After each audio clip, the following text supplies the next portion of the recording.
Chapter 5, Revenue Recognition and Profitability Analysis.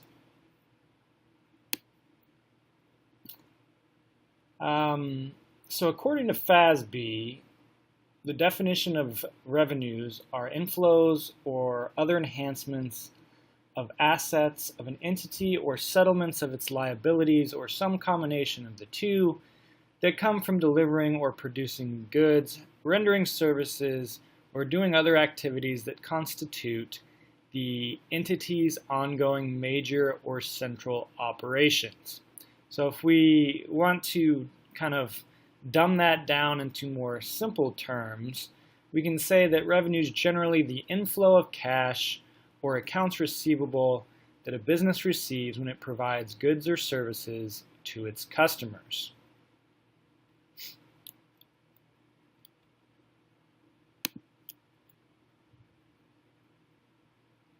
So up until a few years ago, revenue recognition under GAAP was based on the realization principle. That principle required that the earnings process be virtually complete and that there was reasonable certainty as to the collectibility of the assets to be received. There were some problems with that, though. It was poorly tied to the conceptual framework under FASB, and also the focus of the earnings process led to transactions that were similar in nature being treated differently depending on what industry you were looking at. Also, the realization principle could be difficult to apply in some different types of complex arrangements if you had multiple goods or services.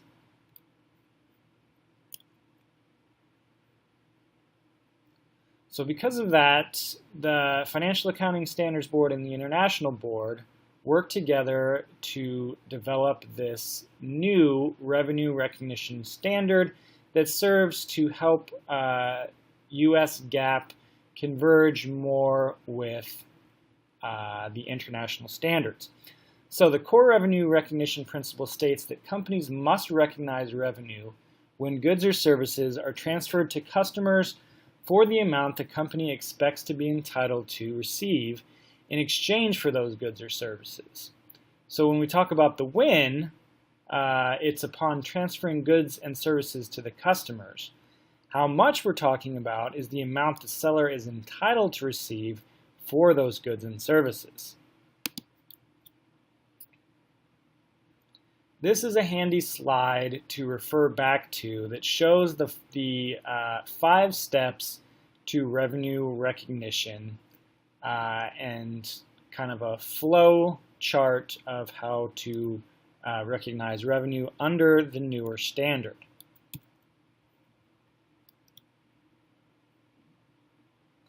So as part of that previous slide that we just talked about here, it's important to look first at recognizing revenue at a single point in time. So we consider transfer of goods or services to have occurred when the customer has control of those goods or services. And what that means is that the customer has a direct influence over the use of the good or service and also obtains the benefits of that good or service.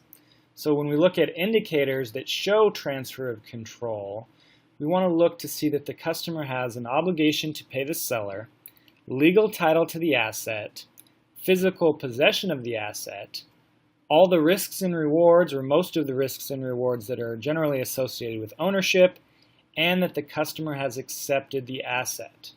So a seller should evaluate these indicators one by one and together to decide whether control has been transferred or not. So this is an example of that you can take a look at.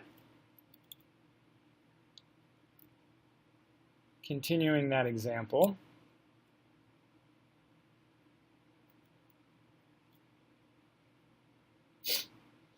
so companies recognize revenue over a period of time if either the customer consumes the benefit of the seller's work as it's performed.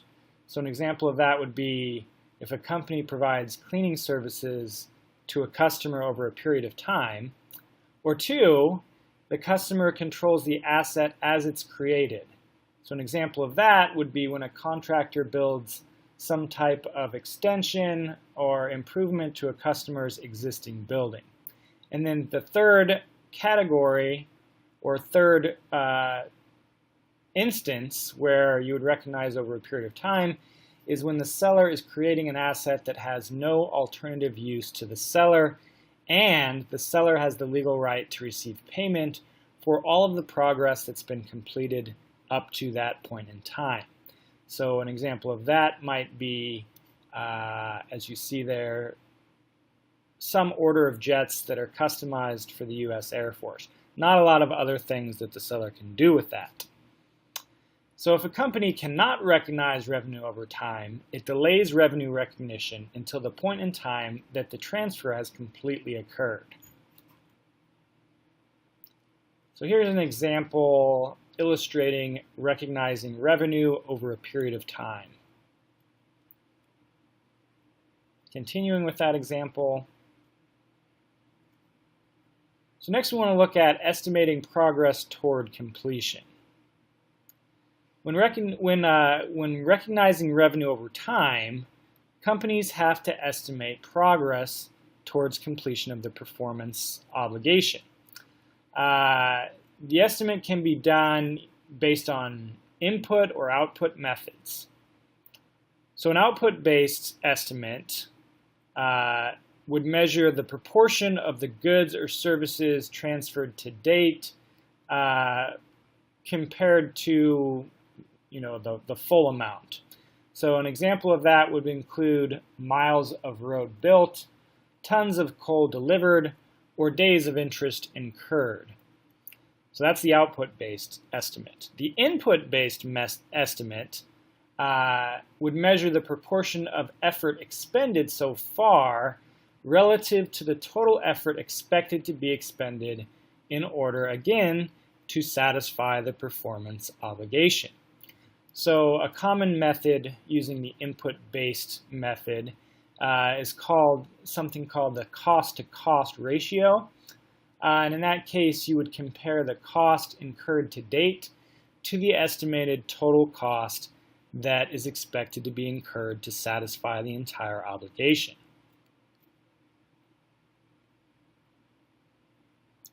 Many contracts are completed and may contain more than one performance obligation in the completion of the full contract. In that case, steps 2 and 4 of the revenue recognition process come into play.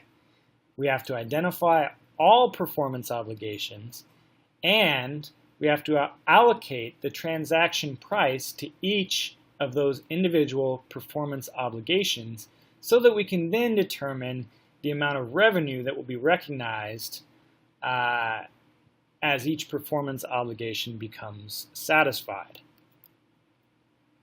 Now, goods and services are viewed as separate performance obligations only if they are separate and distinct from each other. To be distinct, it has to be capable of being distinct, which would imply that the customer should be able to use the good or service on its own or in combination with some other good and service that's not the ones we're talking about.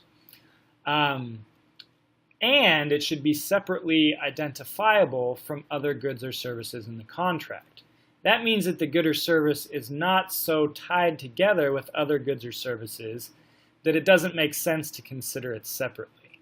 An example of that would be construction contracts that include materials like wood, nails, and paint, and also, various types of labor depending on who's doing the work.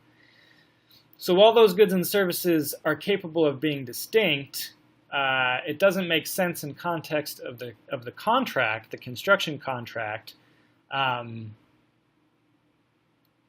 to separate those out. So if goods or services are not distinct, they're combined and treated as one single performance obligation. To consider revenue recognition, again, as I've shown in previous slides, for these examples, I'm just going to let you take a look at those on your own in order to save time here. This is a relatively long slideshow lecture. So just take a look at this example here. So these are the various steps for recognizing revenue for contracts that contain multiple service obligations. So let's look at step 2 here. The goal is to separate the contract into parts that can be viewed on a standalone basis. That way, the financial statements can better reflect the timing of the transfer of separate goods and also services, and then the profit that is generated on each of those things. Then we look at determining the transaction price. In our example, you see that it's $250 per tri-box system times 1,000 systems, or $250,000. Then finally, the fourth step is to allocate the transaction price to each performance obligation based on relative standalone selling prices. And then step 5, you see here, recognize revenue when or as each performance obligation is satisfied.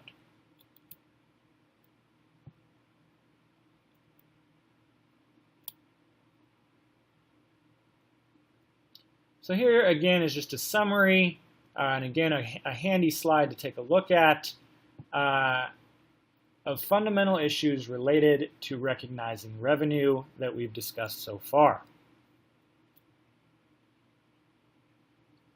So that was part A of Chapter 5. Part B, we're going to look at some special issues.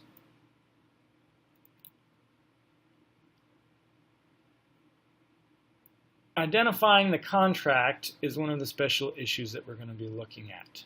Contracts can be explicit or implicit based on common business practice. If they're explicit, they can be either oral or they can be written.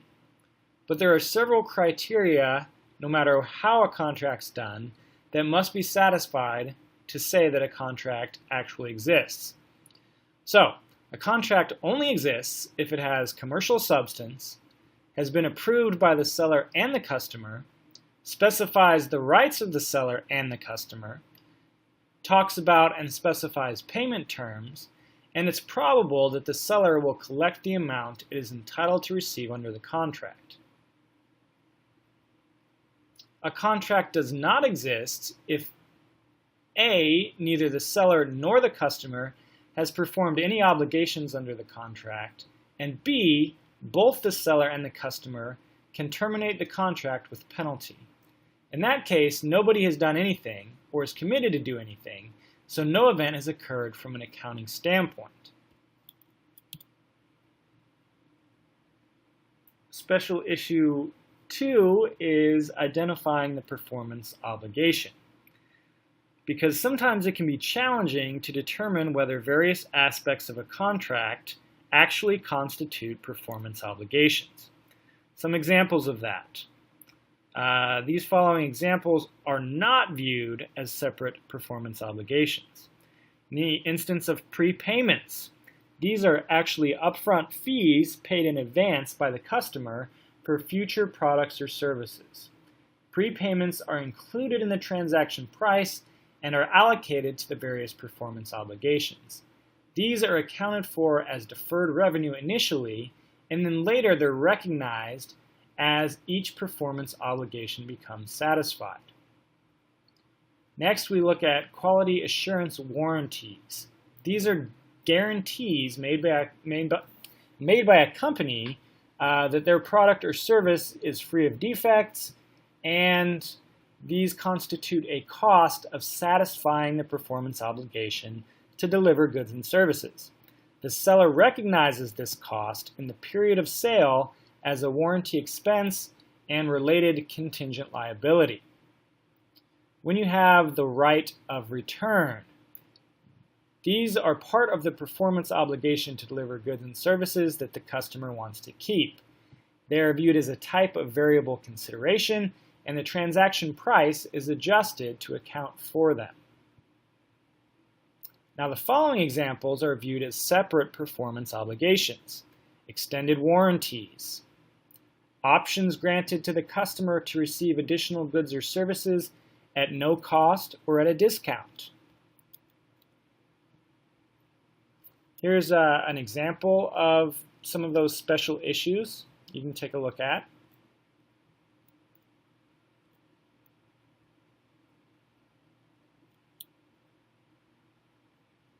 And again, as I'm going through these examples, obviously you can pause, take a look as long as you want on each slide, but to save overall time in the presentation, I'm going to go through them a little bit more quickly. For step 3, identifying a contract's transaction price involves a variety of considerations. Some of those are estimating variable consideration. This includes any rights to return. Determining whether the seller is acting as a principal or an agent, considering the time value of money, which we'll look at more in the next chapter, and accounting for payments by the seller to the customer. Variable consideration occurs when part of the transaction price depends on the outcome of some future event that hasn't taken place yet. Variable consideration is estimated either by the expected value or the most likely amount. Here's an example of issues determining the transaction price.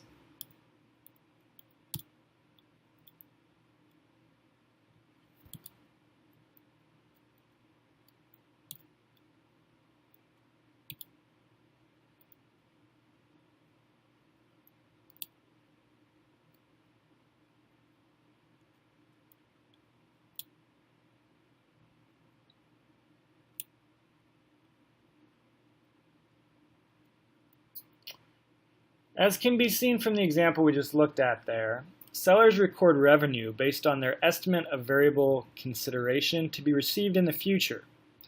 Now, one concern is that the seller might overestimate the variable consideration and recognize revenue based on that overestimation. That would then require the seller to, at a later date, once it's discovered or once it's confirmed that that was an overestimation, to reverse the revenue recognition and reduce the net income in order to correct the estimate. In order to reduce the chances of that happening, you're really just looking at the concept of conservatism in accounting. So it's better to be conservative and estimate at a more realistic level.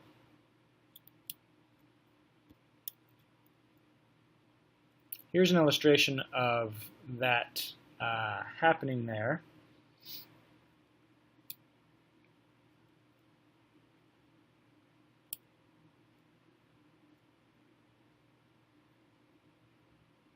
One type of variable consideration that we talked about as a possibility is the right of return. So that's these bullet points show you when that right exists, and then what to do about it there. Here's an example of that in practice. We also talked about the seller being principal or agent as being important to look at. The principal has primary responsibility for delivering a product or service, and it is vulnerable to risks associated with holding inventory, delivering the product or service, and collecting payment from the customer. Now, in contrast to that, if we look at the agent doesn't primarily deliver goods or services, but acts as kind of a middleman or a facilitator that receives a commission for helping sellers provide goods and services to buyers. An agent's performance obligation is to facilitate a transaction between a principal and a customer. If the company is a principal, it records revenue equal to the total sales price paid by the customers. It also records cost of goods sold equal to the cost of the item to the company. This is, the standard way of looking at things when we've talked about a company that sells goods or services. On the other hand, if the company is an agent, it records revenue only based on the commission it receives on the transaction. So here's an example of principal and agent issues. I'm not going to spend too much time on the time value of money because we'll look at that a lot in Chapter 6.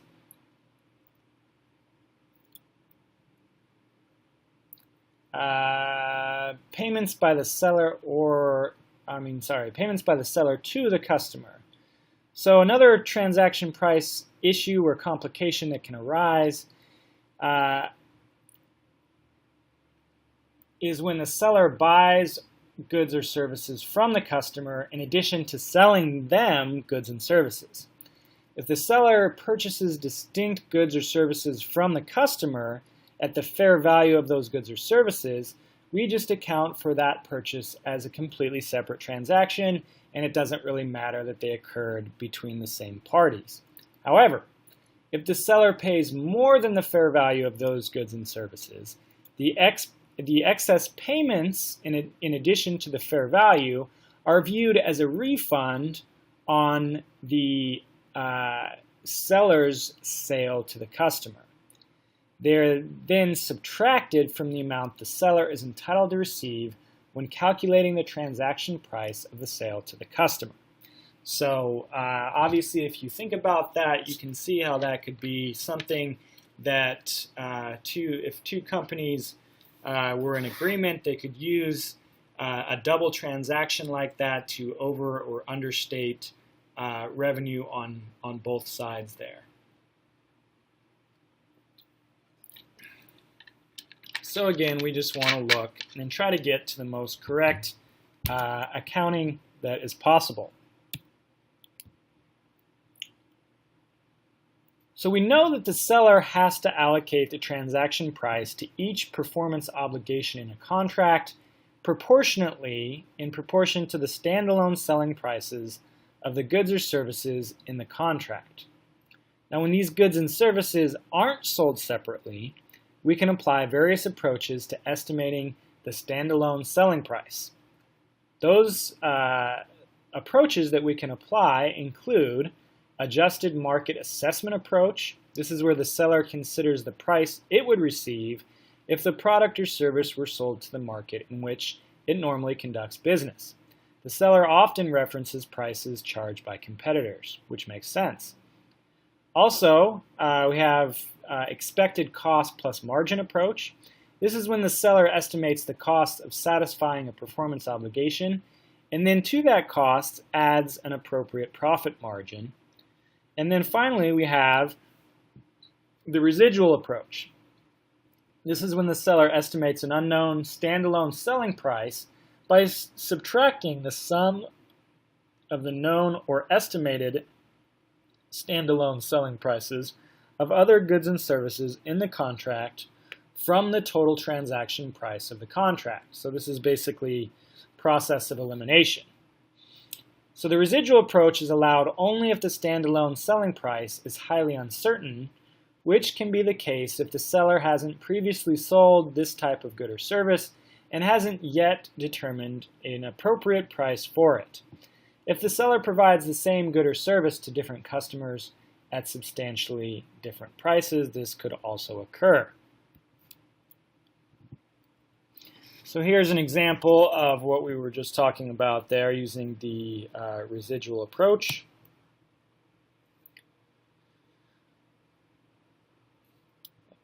Continued there. Okay, so for step 5, the special issues we're looking at are recognizing revenue when or as each performance obligation is satisfied. That's the step. And some common arrangements that can complicate this matter are licenses, which are rights to use the company's intellectual property, such as software, technology, media, and various others.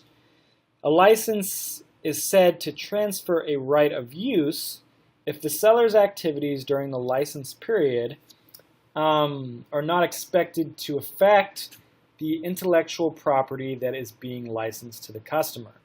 An example of that is a music download.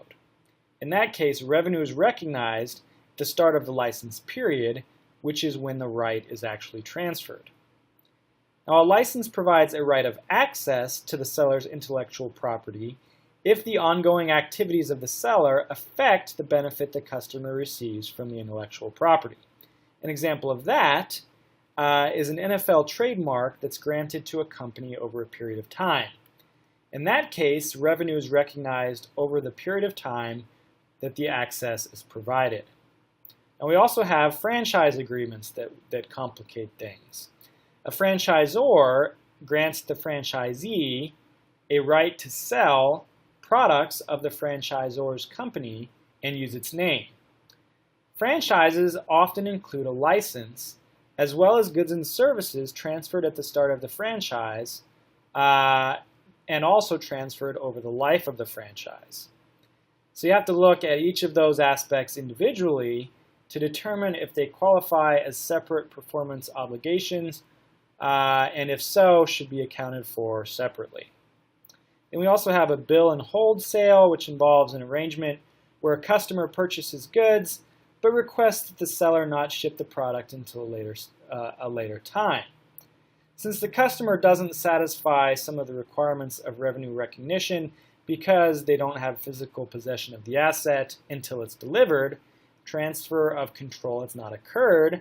So typically under those scenarios, revenue shouldn't be recognized under the current guidelines of US GAAP until actual delivery to the customer occurs. Then we also have consignment arrangements. The consignor physically transfers goods to another company, which is the consignee. But the consignor retains legal title, which again is one of the components of revenue recognition. If a buyer is found, the consignee gives the amount of the selling price minus any commission and approved expenses to the consignor. If the consignee can't find a buyer within a certain time period, the goods are returned to the consignor. Because of the fact that the consignor retains the risks of ownership, it cannot, under current revenue recognition GAAP, recognize revenue until the third-party buyer is found and the complete sale with the third party occurs. And the final complication we're going to look at here is the instance of gift cards. Gift cards are recognized when they're sold as deferred revenue. Then the revenue is recognized as gift cards are redeemed, or when a certain time period is reached that the likelihood of redemption is considered to be remote. Obviously, that leaves some ambiguity there. So looking at those individually, we've got some more information based on licenses here. Then you can take a look at the separate information for franchises. Bill and hold sales. Consignment arrangements. These are all basically just setting out what I have already talked about for each of these scenarios, but with separate slides and gift cards. Apart from presenting the accounts and balances on financial statements, there are certain aspects of revenue recognition that also should be disclosed in the notes to the financial statements. These must include bad debt expense and any interest revenue or interest expense that's incurred. The note should also explain any significant changes in contract assets and contract liabilities that have occurred during the time period covered in those financial statements. Sellers also have to provide detailed disclosures that categorize revenue in a way that would help any third-party users of the financial statements to understand the nature, the amount, the timing, and the uncertainty of revenue and cash flows. Sellers should also describe any type of outstanding obligations as far as performance obligations and discuss how those obligations would typically be satisfied.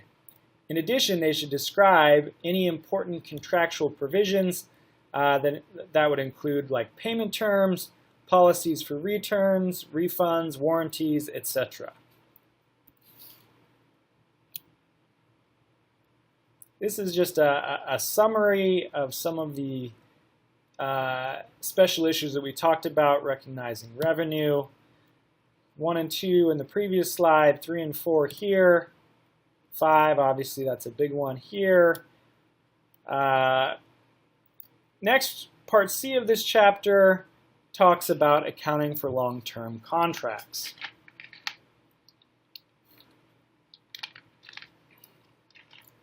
Long-term contracts, just by their nature, are usually pretty complex. They can involve many products and services that could be viewed as separate performance obligations and often take months or years to be completed. Because of that, steps 2 and 5 of the process are critical. Step 2 requires that sellers identify the performance obligations in the contract.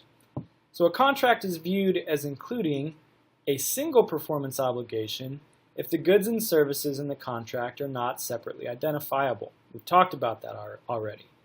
That's typically the case for long-term contracts because the purpose of those contracts is to integrate goods and services into a single finished product.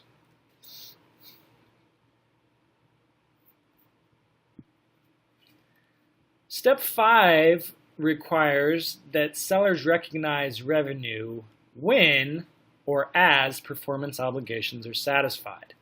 For long-term contracts, these contracts often qualify for revenue recognition over time according to something called the percentage of completion, because either the customer controls the asset as it's completed or the seller is building an asset that is customized to the customer and the customer has the right to be paid for progress to date. If a contract, or I'm sorry, not the customer, but the seller has the right to be paid for the progress to date. If a contract doesn't qualify for revenue recognition over time, then under a long-term contract, the revenue recognition has to be delayed until the entire contract is completed. There are even other complexities in accounting for long-term contracts because oftentimes the seller is going to retain legal title to the work in process at the same time it's being paid by the customer. So in the example that we have included here, you'll see some highlights of how to deal with those complexities.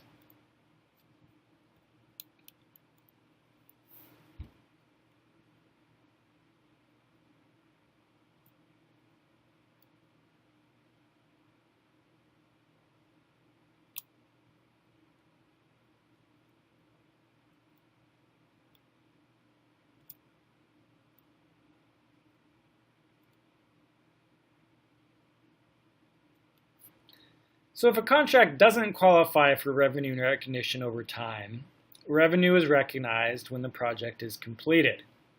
So this is an example of that being the case here.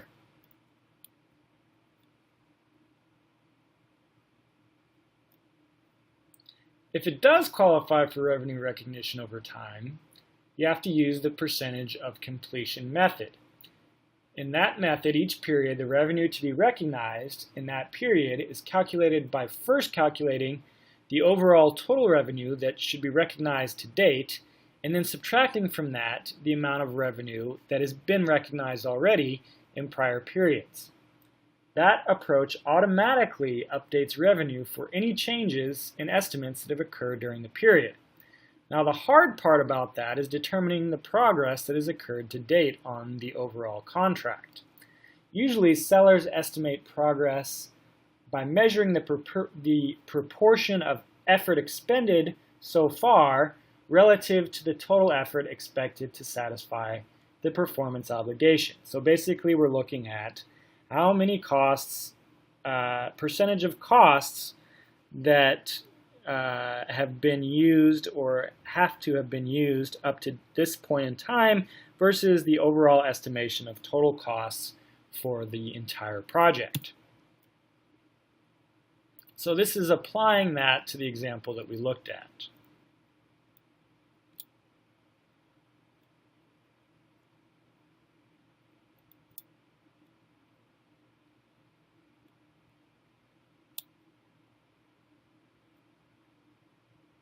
Then once the job is finished, the only task remaining is for Harding to officially transfer the title to of the finished asset to the customer.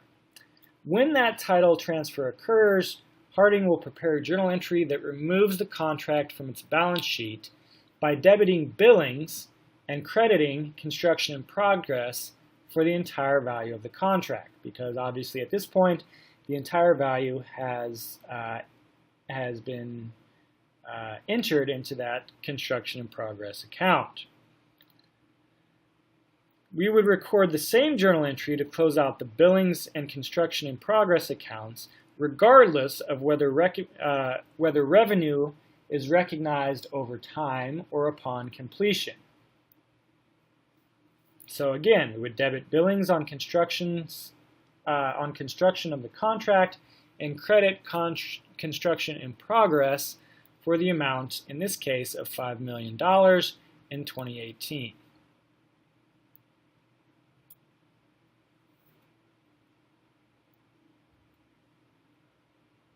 In the balance sheet, the construction in progress account is offset against the billings on construction account,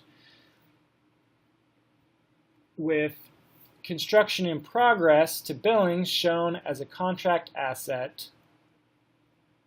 or I'm sorry, construction in progress, if that's greater than billings, we will show that as a contract asset, and if billings is greater than constructions in progress, we will show that as a contract liability.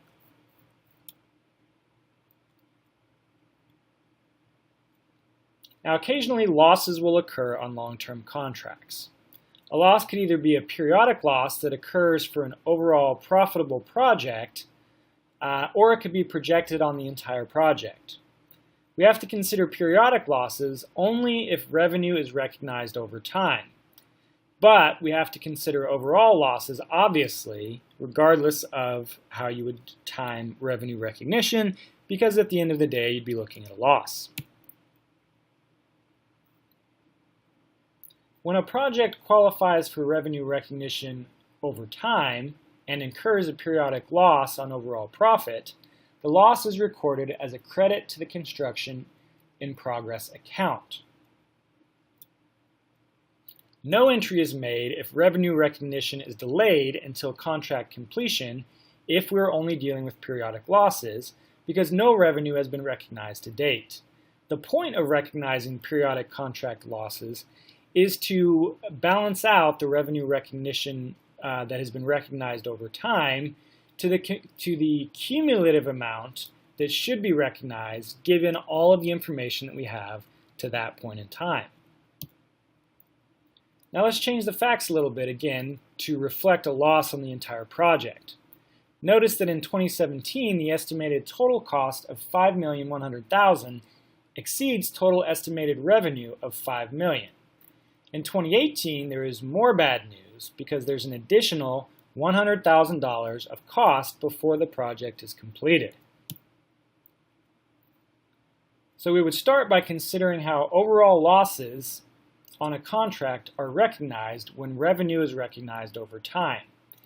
Each year, we calculate the revenue to be recognized in the normal fashion, multiplying total revenue to be recognized by the percentage of the completion of the contract, again based on cost. In 2018, the percentage of completion will be 100% because the project will be completed. So the total recognized revenue to date at that point should be $5 million. Up until 2017, the recognized revenue was $2,706,000. So the amount of revenue recognized in 2018 is the difference between the two, or $2.294 million.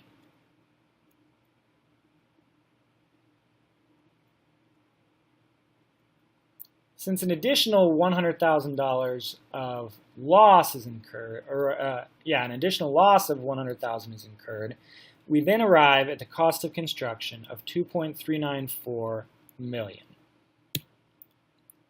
The losses are then recorded by crediting construction in process account for the loss amount, which is $600,000 in 2017 and $100,000 in 2018. When the contract does not qualify for recognizing revenue over time, revenue recognition is delayed until the project is completed. However, if an overall loss is anticipated for the contract, that loss must be recognized as soon as it is anticipated. In our example, in 2016, nothing is recognized because we don't anticipate any loss. 2017, we recognize a $100,000 loss, and in 2018, we'll report on the income statement revenue of $5 million, cost of construction of $5.1 million, combining for an additional $100,000 loss.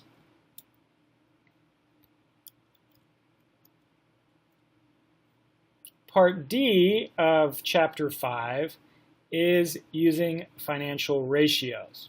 And we're not going to spend any time on the slideshow and going over that because this is already a long lecture, and because I believe ratios to be fairly simple as long as you know what goes into the ratio. So I will include all the slides in the PDF slides of this chapter and allow you, of course, to use those slides as a reference point in looking at profitability ratios. Okay, and truth be told, full disclosure, yes, I memorized all those ratios for the CPA exam, but at this point, I do not have them memorized.